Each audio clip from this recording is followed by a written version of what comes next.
ఏంటో ఈ సమాజంలో బ్రతకడం చాలా కష్టంగా ఉంది. ఏమైంది అత్తయ్య గారు అలా ఉన్నారు? ఇప్పుడు కూరగాయలకి వెళ్ళాను కదమ్మా, కూరగాయలు కొంటుంటే పక్కన క్యారెట్ చాలా తాజాగా ఉన్నట్టు అనిపించింది. ఒక 4 క్యారెట్లు తీసి సంచిలో వేసుకున్నాను. అయ్యో, ఎంత పని చేశారు అత్తయ్య గారు? ఆ షాప్ అయిన చూసారండి? ఆ షాప్ అతను చూడలేదమ్మా, పక్కనున్న అతను చూశాడు. చూసిన అతను ఆ షాప్ అతనితో చెప్పాడు. అప్పుడు ఆ షాప్ అతనేమో ఇలా తీయడం ఏంటమ్మా అని అడిగాడు. నేనేమో తీయలేదని దబాయించిపోయాను. ఇవి మీ షాపులోవి కాదు, పక్క షాపు నుంచి కొని తెచ్చుకున్నాను అన్నాను. అయినా సరే ఆ పక్కన చూసిన ఆయన ఏమన్నా ఊరుకున్నాడా? లేదు, తీయడు నేను చూశానని గొడవ పెట్టాడు.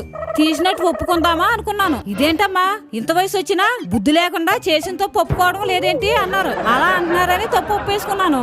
తర్వాత ఏమంటున్నారు?